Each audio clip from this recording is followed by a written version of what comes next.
चलो भाई, आज हम लोग पढ़ रहे हैं क्या, फर्स्ट ऑर्डर ऑफ रिएक्शन। ठीक है।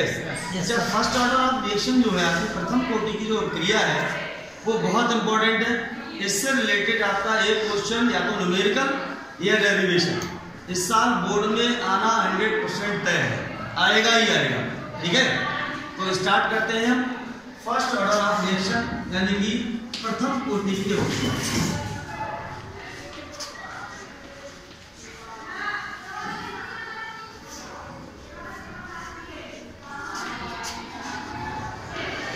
फर्स्ट ऑर्डर ऑफ रिएक्शन, ठीक है, यानी कि प्रथम कोटि की अभिक्रिया। सबसे पहले हमें पता होना चाहिए कि आखिर प्रथम कोटि की अभिक्रिया होती क्या है। ठीक है, तो ऐसी अभिक्रिया जिसमें अभिकारक पदार्थ के एक अणु की सांद्रता समय परिवर्तन के साथ साथ परिवर्तित होती है, तो ऐसी अभिक्रिया को हम क्या कहते हैं, प्रथम कोटि की अभिक्रिया। ठीक है, यानी वह अभिक्रिया जिसमें अभिकारक पदार्थ के एक अणु की सांद्रता समय परिवर्तन के साथ साथ परिवर्तित होती है, तो उस अभिक्रिया को हम कहते हैं प्रथम कोटि की अभिक्रिया। ठीक है बच्चे, सबसे पहली बात यह है कि ऐसी कौन सी अभिक्रिया है जो अभिक्रिया के वेग को निर्धारित करती है। तो कोई भी अभिक्रिया है, अगर हम उस अभिक्रिया की क्रियाविधि लिखते हैं तो क्रियाविधि लिखते समय अगर उसमें जो स्लो स्टेप होगा अर्थात जो मंदतम पद होगा वो अभिक्रिया के वेग को निर्धारित करेगा। अगर मंदतम पद में एक अभिकारक अणु है तो प्रथम कोटि की अभिक्रिया होगी, दो अभिकारक अणु है तो द्वितीय कोटि की अभिक्रिया होगी, तीन अभिकारक अणु है तो तृतीय कोटि की अभिक्रिया होगी। ठीक है, तो डेफिनेशन दोबारा सुनते हैं, यानी ऐसी रासायनिक अभिक्रिया जिसमें अभिकारक पदार्थ के एक अणु की सांद्रता समय परिवर्तन के साथ साथ परिवर्तित होती है, उसे हम प्रथम कोटि की अभिक्रिया कहते हैं। ठीक है, जैसे इसका एक एग्जाम्पल है, पहला ही एग्जाम्पल आपका है और बहुत ही इंपॉर्टेंट एग्जाम्पल है। कई बार इस एग्जाम्पल को पूछा गया है, आपसे कहा गया है कि H2O2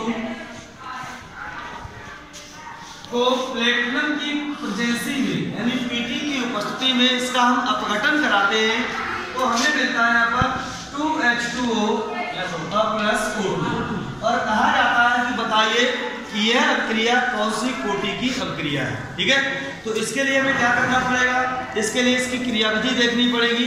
तो क्रियाविधि का यह है हाइड्रोजन पेरोक्साइड, और हाइड्रोजन पेरोक्साइड की अगर हम मैकेनिज्म देखेंगे, क्रियाविधि देखेंगे तो इसमें होता क्या बच्चे, इसमें होता ये है कि स्टेप फर्स्ट में H2O2 का अपघटन होता है और ये अपघटित होकर के देता है H2O प्लस ऑक्सीजन। ये है आपका स्टेप फर्स्ट, और स्टेप फर्स्ट में जो ऑक्सीजन निकलेगा तो स्लो स्टेप होगा। कौन सा होगा बेटा, स्लो स्टेप। और एक पूर्ण यौगिक है और इस पूर्ण यौगिक से कोई चीज अगर हटाना है तो वो आसानी से रिप्लेस नहीं होगी, उसको हटाने के लिए हमें थोड़ी सी मेहनत करनी पड़ेगी, इसलिए धीरे धीरे ऑक्सीजन निकलेगा, इसलिए स्लो स्टेप होगा। ठीक है, लेकिन जब ये ऑक्सीजन निकल रहा है, ये ऑक्सीजन कैसा है, ये नवजात ऑक्सीजन है और नवजात ऑक्सीजन की रिएक्टिविटी बहुत होती है, ये ज्यादा क्रियाशील है, इसलिए इसके दो ऑक्सीजन अगर मिलेंगे तो स्टेप नंबर सेकंड में ऑक्सीजन के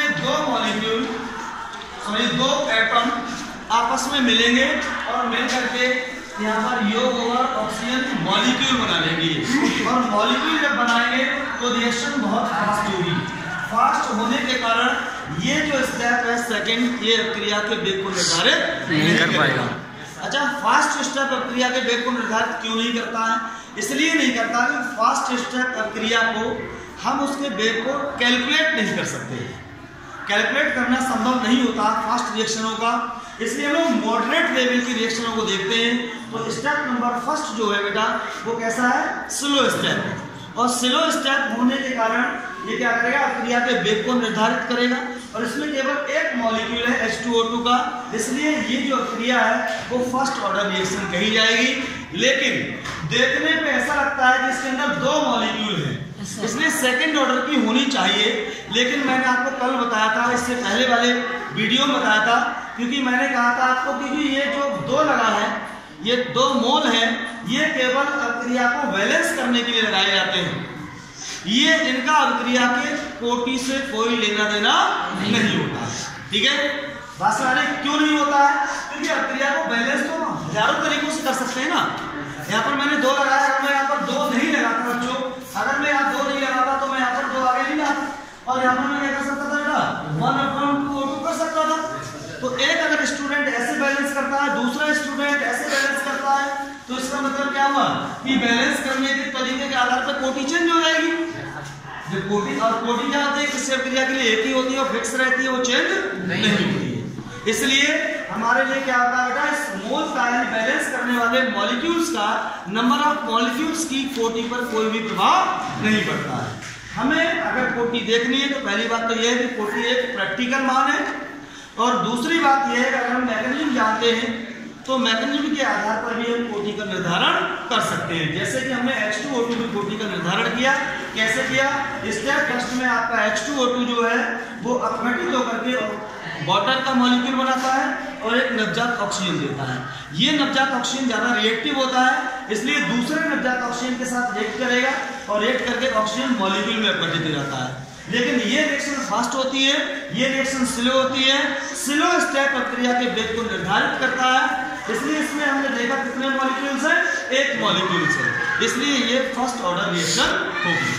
हम एक दूसरा एग्जाम्पल लेते हैं जो कि बहुत इंपॉर्टेंट एग्जाम्पल है, अगर इसको चाहो तो उतार सकते हो, नोट करिए। ये कई बार आपका बोर्ड में पूछा भी गया है कि N2O5 का तापीय अपघटन, N2O5 का तापीय अपघटन, ये प्रथम कोटि की अभिक्रिया है। इसको स्पष्ट करना है कि कैसे प्रथम कोटि की अभिक्रिया है। तो सबसे पहले बेटा हम लोग क्या करेंगे, N2O5 की तापीय अपघटन की अभिक्रिया देखें क्या होती है। जरा देखते हैं बेटा हम लोग, यानी N2O5 क्या करना है, इसको हीट करना है, गर्म करना है, और जब हम गर्म करेंगे तो यहाँ मिलेगा हमें NO2, क्या मिलेगा बच्चे, NO2 मिलेगा, और प्लस निकलेगी यहाँ से ऑक्सीजन गैस। इस रिएक्शन को बैलेंस करते हैं तो आगे हमें 2 लगाना पड़ेगा। जब यहाँ 2 लगाए तो N कितने हुआ, 2 दूनी 4, तो हमें क्या करना पड़ेगा इधर 4 करने पड़ेंगे। ऑक्सीजन बैलेंस हो गया बेटा, देखिए यहाँ पर 2 पंजे 10 और 2 चौक 8, 2 बचे, तो आपके ऑक्सीजन यहाँ पर आ रहे हैं। ठीक है, लेकिन इस रिएक्शन को फिर से अगर आप देखोगे तो ऐसा लगेगा कि ये कौन सी कोटि की प्रक्रिया है बच्चे, द्वितीय कोटि की प्रक्रिया है। लेकिन ये सेकंड ऑर्डर रिएक्शन नहीं है। कैसे पता इसको सेकंड ऑर्डर नहीं है? इसके लिए हम क्या देखेंगे, इसकी मैकेनिज्म देखेंगे। मैकेनिज्म देखिए बेटे, सबसे पहले आपका होगा स्टेप फर्स्ट। स्पष्ट दिखाई दे रहा है ना सबको? देखिए बेटा, स्टेप फर्स्ट में क्या होता है, जो N2O5 है ये अपघटित होता है और स्लो रूप में अपघटित होता है, धीरे धीरे। ठीक है, अपघटित होकर के बनाएगा बेटा ये N2O3 और प्लस O2। देखिए N2O3 प्लस O2, देखो यहाँ पर बैलेंस है, N2O3 प्लस O2। अब यहाँ पर जो N2O3 है ये दोबारा से फिर से स्टेप नंबर सेकंड में दोबारा अपघटित होगा बेटा N2O3 और अपघटित होकर के देगा बेटा NO प्लस NO2। क्योंकि हमारे लिए ये भी नहीं चाहिए, हमारे पास क्या रिएक्शन के अंदर NO2 बनता है, तो ये भी नहीं चाहिए, इसका मतलब ये भी अपघटित होता है। अब इसके बाद हमें ये भी नहीं चाहिए कि ये भी अपघटित होगा बेटे, तो ये रिएक्शन कैसे होगी, थोड़ी सी फास्ट होगी। ठीक है, इसके बाद स्टेप नंबर थर्ड में क्या होगा बेटा, ये आपके पास NO है, ये बचे हुए N2O5 के साथ रिएक्ट करेगा। NO क्या करेगा बच्चे, बचे हुए N2O5 के साथ रिएक्ट करेगा और रिएक्ट करके यहाँ पर बनाएगा NO2। क्या बनाएगा बेटा, यहाँ पर NO2 बनाएगा। इस रिएक्शन को बैलेंस करना आपके लिए दे रहा हूं मैं। ठीक है, इस रिएक्शन को बैलेंस करना। यहाँ पर क्या है, ये रिएक्शन कैसी हो रही है बेटे, यहाँ पर फास्ट हो रही है। ठीक है, और अब देखिए आप स्टेप फर्स्ट आपको दिखाई दे रहा है कौन सा है, स्लो स्टेप है, अर्थात ये क्रिया के वेग को निर्धारित नहीं करेगा, ये क्रिया के वेग को निर्धारित नहीं करेगा। कौन करेगा क्रिया के वेग को निर्धारित? केवल आपका फर्स्ट स्टेप है क्रिया के वेग को निर्धारित करेगा, और इस स्टेप में केवल एक मॉलिक्यूल है, इसलिए यह प्रथम कोटि की अभिक्रिया होगा। होगा या नहीं होगा बेटे? तो ये कौन सी होगी बेटे? यहाँ पर फर्स्ट ऑर्डर रिएक्शन होगी। नोट इट कि सिद्ध कीजिए N2O5 का तापीय अपघटन प्रथम कोटि की अभिक्रिया है।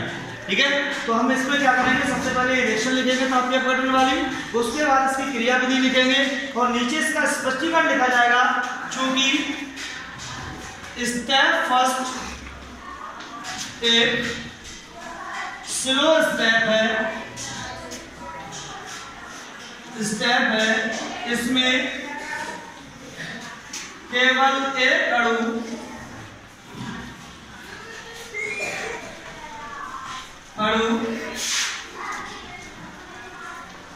अभिक्रिया के वेग को निर्धारित करता है,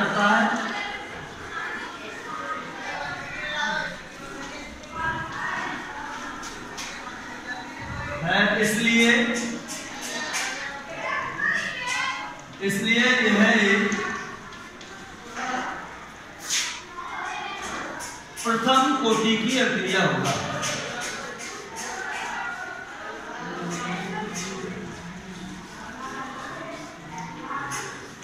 इसलिए यह एक प्रथम कोटि की अभिक्रिया है। ठीक है, सही है, सबको दिख रहा है? यानी क्या आएगा, स्टेप फर्स्ट एक स्लो स्टेप, इसमें केवल एक अणु अभिक्रिया के वेग को निर्धारित करता है, इसलिए यह एक प्रथम कोटि की अभिक्रिया है। आपके क्वेश्चन का आंसर यहाँ पर खत्म हो जाएगा। ठीक है, बात समझ आ रही है? चलिए, तो ये हमारे लिए हमने सीखा कि आपकी फर्स्ट ऑर्डर रिएक्शंस कौन कौन सी होती हैं। इसके बाद मैं फर्स्ट ऑर्डर रिएक्शन की और एग्जाम्पल आपको देता हूँ। ठीक है, चलिए देखिए आप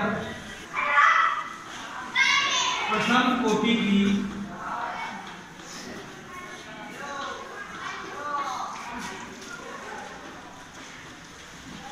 अभिक्रिया के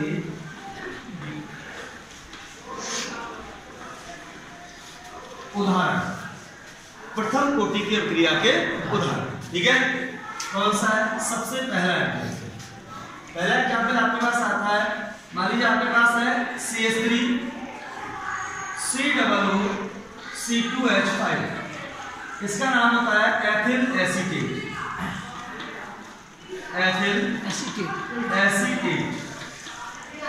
ठीक है, ये एक एस्टर है। अगर इसका जलपटन कराया जाएगा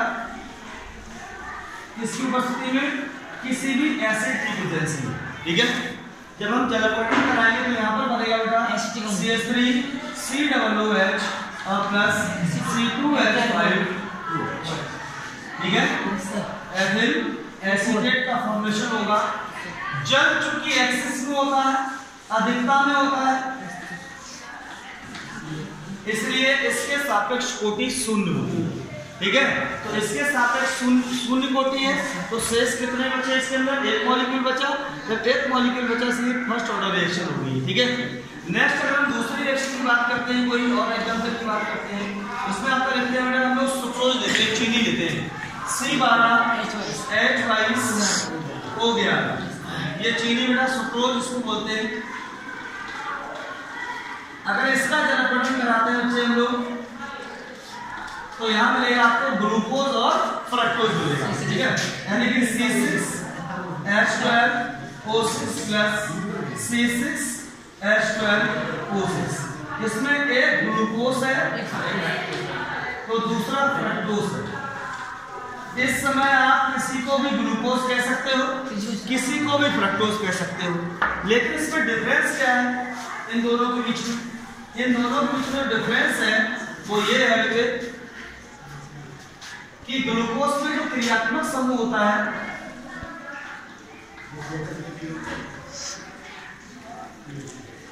ग्लूकोज में क्रियात्मक समूह होता है CH, यानी एल्डिहाइड समूह होता है।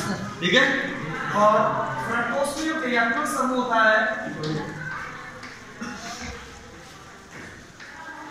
वो होता है बेटा कीटोन ग्रुप। वैसे ये दोनों ही कार्बोनिल ग्रुप हैं। कौन से बेटा ये कार्बोनिल ग्रुप कहे जाते हैं।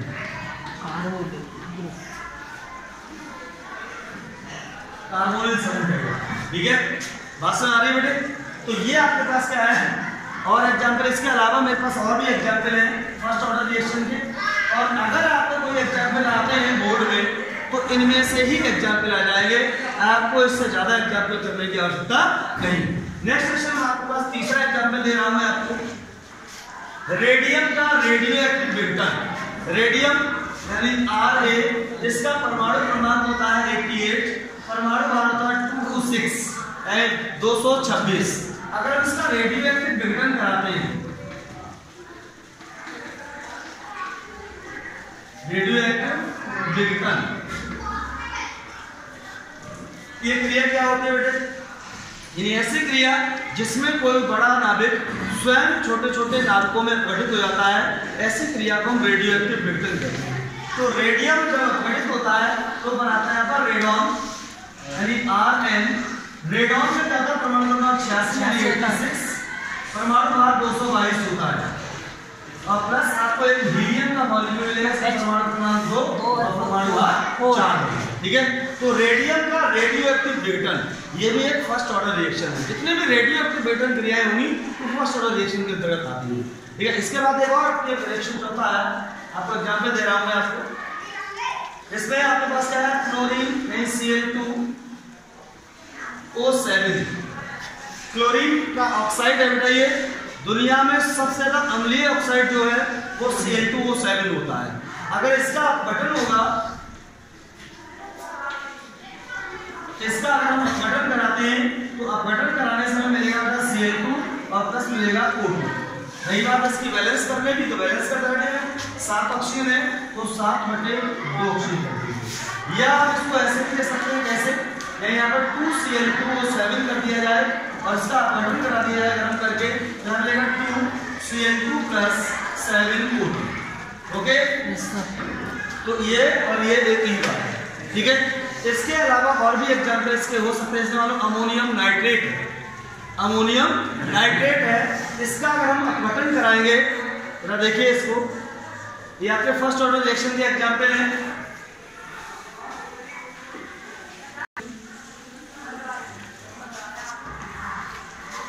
चलिए देखिए यहाँ पर पांचवा एग्जाम्पल अमोनियम नाइट्रेट यानी कि NH4NO2 अमोनियम नाइट्राइट नाम होता है इसका, अमोनियम नाइट्राइट। और अगर NO3 होता तो होता अमोनियम नाइट्रेट। अगर इसको गर्म करोगे, हीट करोगे, तो हीट करने पर मैक्सिमम मॉलिक्यूल्स वाटर के यहाँ से निकल जाएंगे। भाई 4 H है आपके पास, 2 O है, तो बताओ कितने H2O के मॉलिक्यूल बन सकते हैं? 2 H2O के मॉलिक्यूल बन सकते हैं। तो यहाँ पर मिलेगी आपको नाइट्रोजन गैस और प्लस 2 H2O मिलेगा। तो ये भी क्या है? फर्स्ट ऑर्डर रिएक्शन है। तो ये इस प्रकार हमने सीखा कि फर्स्ट ऑर्डर रिएक्शन क्या होती है। 2 एग्जाम्पल लिए हम लोगों ने, एक H2O2 का, उसमें हमने फर्स्ट ऑर्डर रिएक्शन को देखा था, और हमने एक एग्जाम्पल लिया था N2O5 का, उसमें फर्स्ट ऑर्डर रिएक्शन का निर्धारण किया था। इसके अलावा हमने फर्स्ट ऑर्डर रिएक्शन के बाकी बहुत से एग्जाम्पल देखे।